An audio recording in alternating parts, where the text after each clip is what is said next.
नमस्कार, penalty corner में आपका स्वागत है। चुनाव हो गए, एग्जिट पोल आ गए। एग्जिट पोल से महा कन्फ्यूजन पैदा हुआ और कुछ एग्जिट पोल कांग्रेस को सरकार बनाने के करीब बता रहे, कुछ बीजेपी को स्पष्ट सरकार बनाते हुए बता रहे।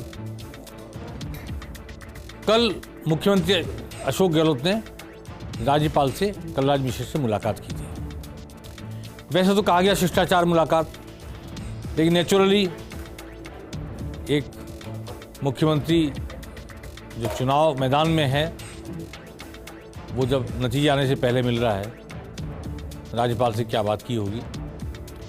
और आज पूर्व मुख्यमंत्री वसुंधरा राजे इस वक्त जब हम पेनल्टी कॉर्नर पर चर्चा कर रहे हैं, राज्यपाल कलराज मिश्र के पास बैठी हैं, उनसे चर्चा कर रही हैं।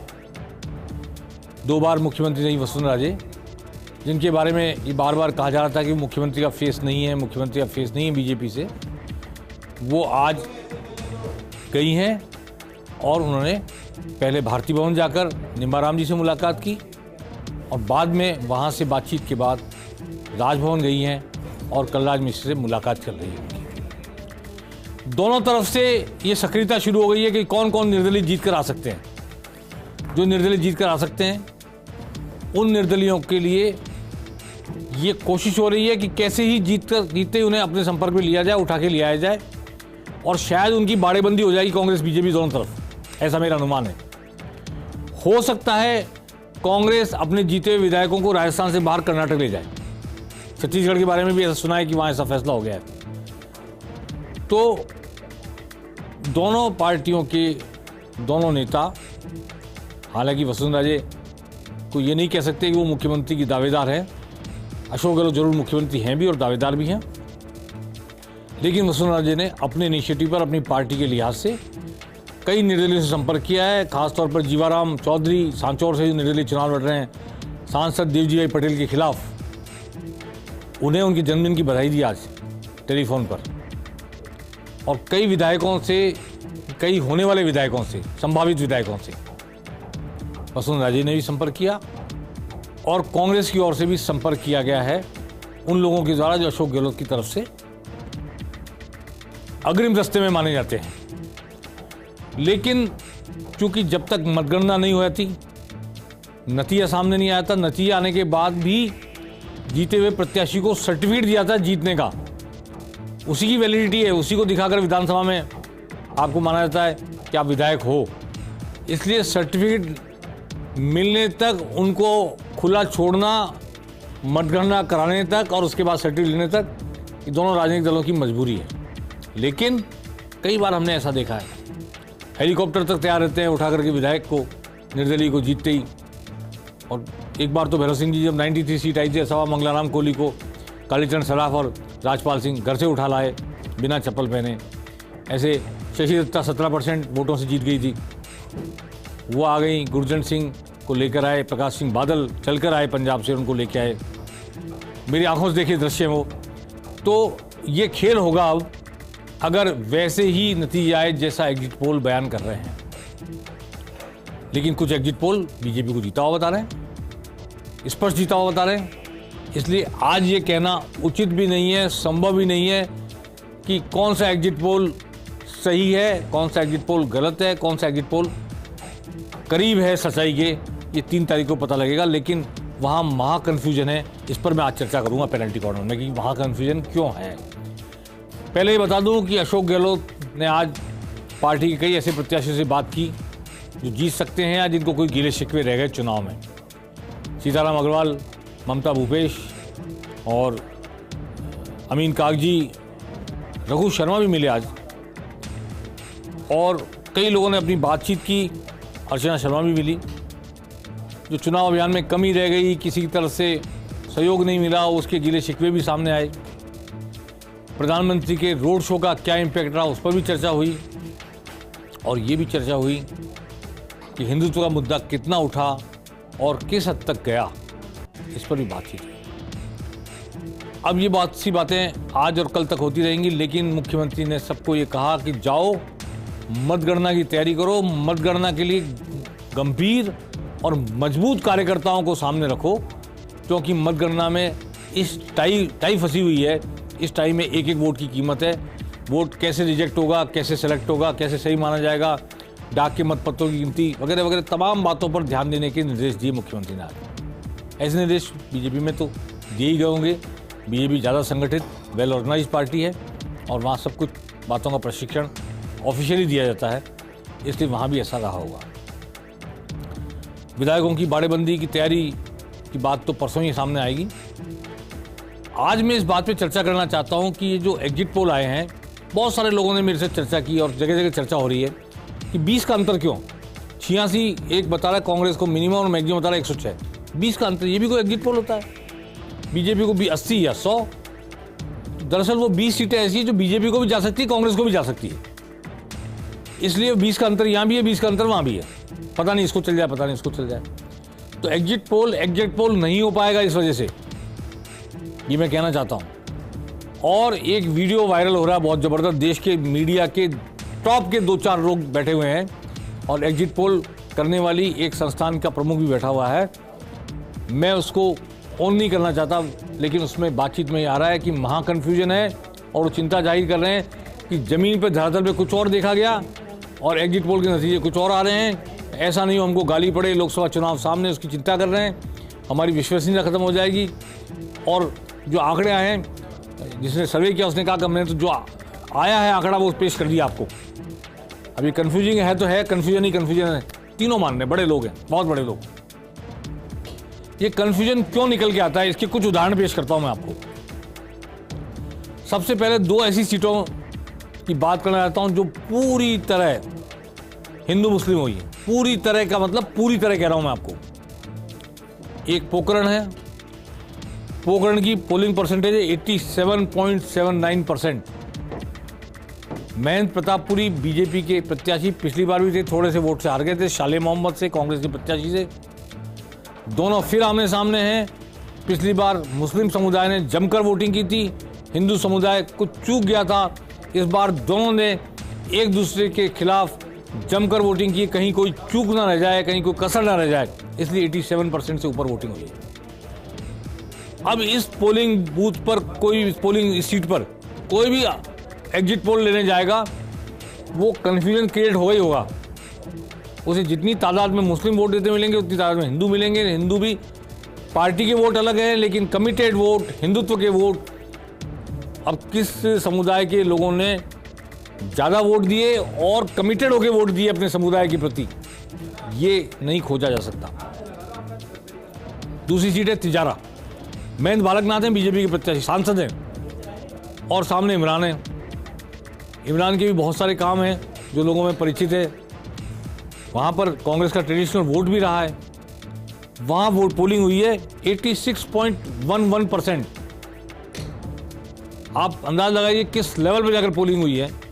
वहाँ भी अगेन वो हिंदू मुस्लिम हुआ है। अब आप ये नहीं कह सकते हिंदुओं ने ज़्यादा वोट दिया, मुसलमानों ने ज़्यादा वोट दिया। इसलिए ये जो कन्फ्यूजन क्रिएट हो रहा है, एग्जिट पोल का सर्वे करने वालों के मन में भी है, आंकड़ों में भी है और उसके प्रस्तुतिकरण में भी है। उसके कारण ये हैं। मैं नहीं कहता कि कोई दुर्भावना है, कोई कमजोरी है, कोई कमी है, बल्कि परिस्थिति ऐसी आ रही है जिसमें आदमी के लिए कन्फ्यूजन ही कन्फ्यूजन है। आदमी वो भी हैं जो वोट चुनाव लड़ रहे हैं, आदमी वो भी हैं जो वोट दे रहे हैं, आदमी हम भी हैं जो समीक्षा कर रहे हैं, आदमी वो भी हैं जो एग्जिट पोल निकाल रहे हैं। मैं आपको कन्फ्यूजन करती हुई कुछ सीटों का जिक्र करना चाहता हूँ। गंगानगर की सीट नंबर 1 पे सबसे पहले, वहाँ पे बीजेपी के जयदीप बियाणी हैं। पिछली बार निर्दलीय खड़े हुए थे, 37,000 वोट लेके आए थे। उनका बियाणी कॉलेज है बड़ा प्रसिद्ध, वो बीजेपी की टिकट पर है इस बार।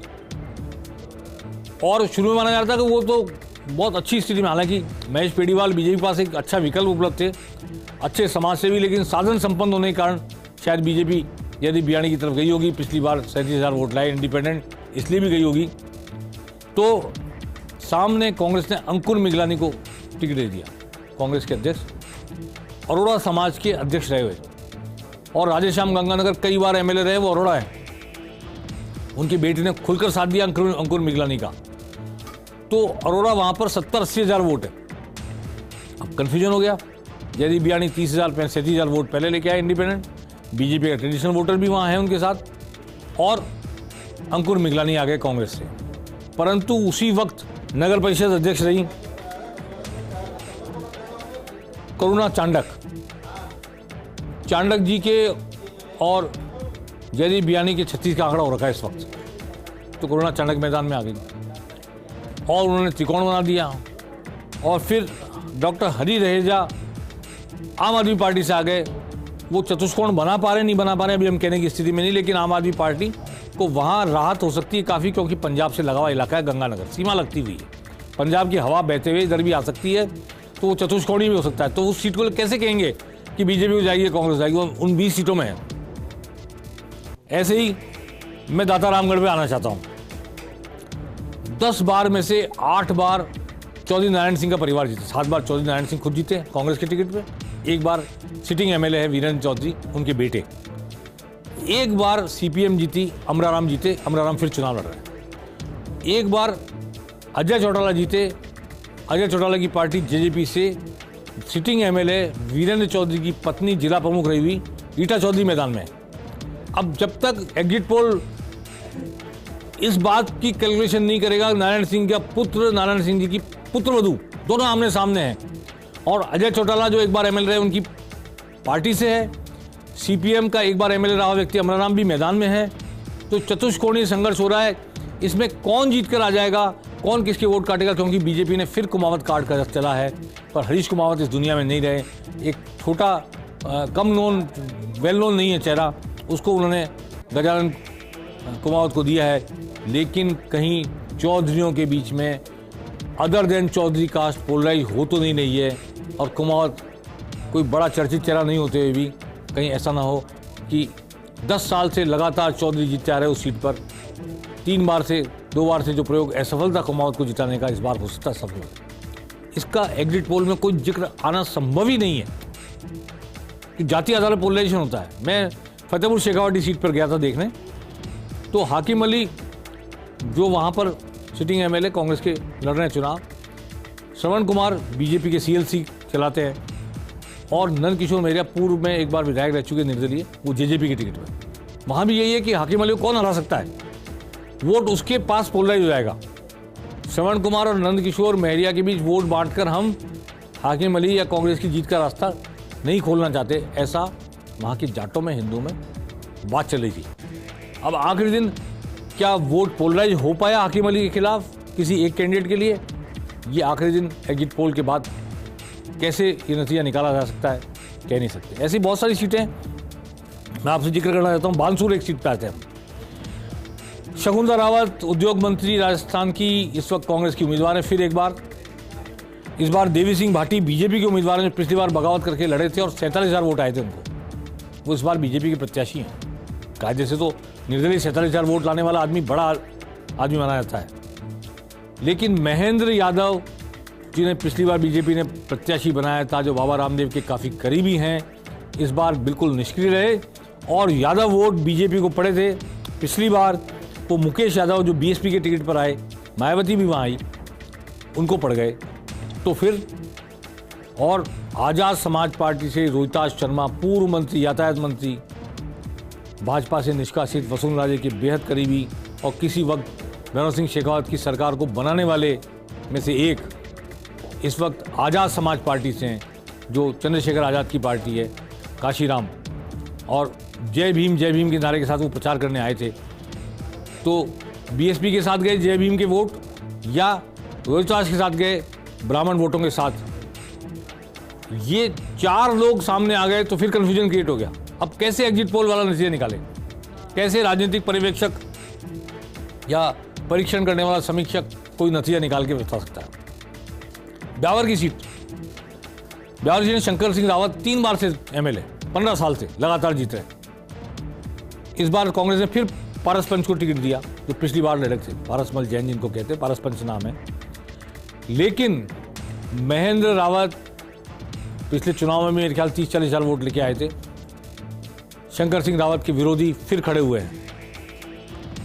मनोज चौहान जो सोन सिंह रावत पहले एमएलए रहे हुए हैं मसूदा से, उनके बेटे हैं, वो भी हालांकि बागी कांग्रेस के पर नुकसान पहुंचाने बीजेपी को, और एक अन्य निर्दलीय प्रत्याशी इंदर सिंह बाघावास हैं, वो हैं तो बीजेपी के बागी, लेकिन रावत विरोधी वोटों को डिवाइड कर रहे हैं, शहर के वोटों को डिवाइड कर रहे हैं, कांग्रेस को नुकसान पहुंचा रहे हैं। बीजेपी के बागी कांग्रेस को नुकसान पहुंचा रहे हैं, कांग्रेस के बागी मनोज चौहान बीजेपी को नुकसान पहुंचा रहे हैं।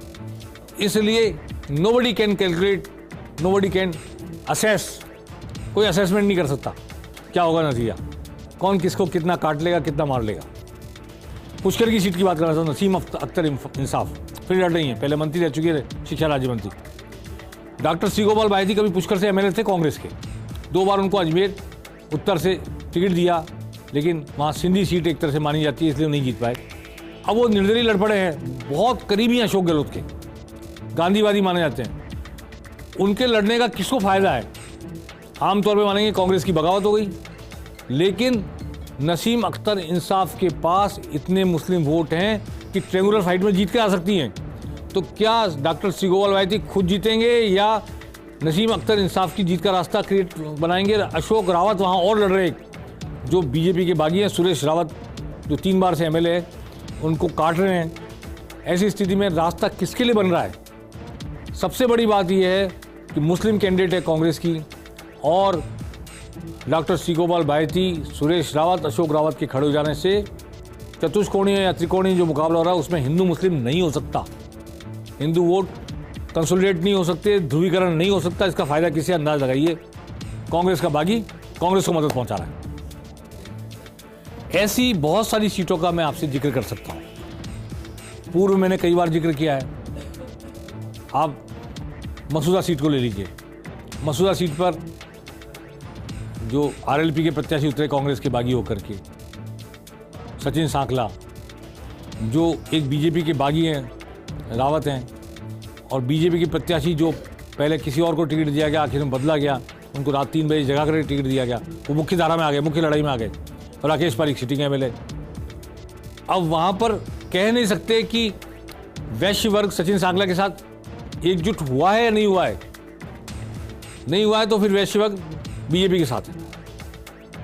तो अभी इस चतुष्कोणीय फाइट में कह नहीं सकते कि वहाँ क्या हो रहा है। सेम मैंने भीलवाड़ा के लिए बोला, त्रिकोणीय फाइट, अशोक कोठारी वहाँ पर निर्दलीय बीजेपी से समर्थित ही हैं, एक तरह से आधी से ज़्यादा बीजेपी उनके साथ खड़ी हो गई।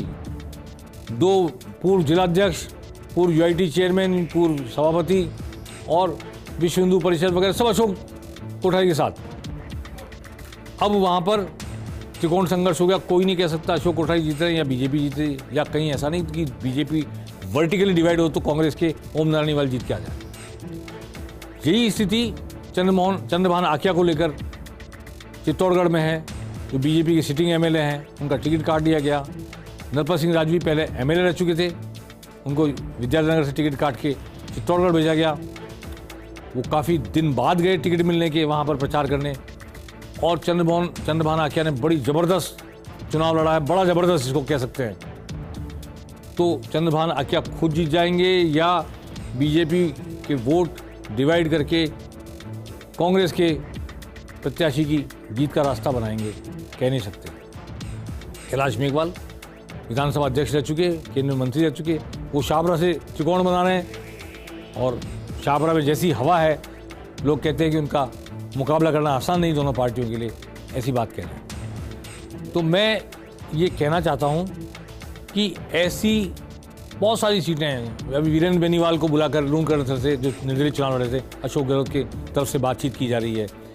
कांग्रेस भी अपने बागियों से बात कर रही है, भाजपा भी अपने बागियों से बात कर रही है कि अगर आप जीत गए तो हमारे साथ ही बने रहेंगे, और जिनको कल निकाला था पार्टी से, हो सकता है आने वाले कल उनको माला पहनाकर स्वागत किया जाए पार्टी में, ताकि उनकी वजह से सरकार बने। ऐसी परिस्थिति आ जाए तो, मैं ये नहीं कह रहा ऐसी परिस्थिति आ ही रही है, लेकिन ये टोटल कन्फ्यूजन की स्थिति सब तरफ है, और इस कन्फ्यूजन की स्थिति पर हम आज ये कहने की स्थिति में नहीं है कि कौन क्या स्थिति में आएगा, लेकिन इंतजार कीजिए 3 दिसंबर तक। 3 दिसंबर को सब कुछ साफ हो जाएगा। पेनल्टी कॉर्नर में आज बस इतना ही। नमस्कार।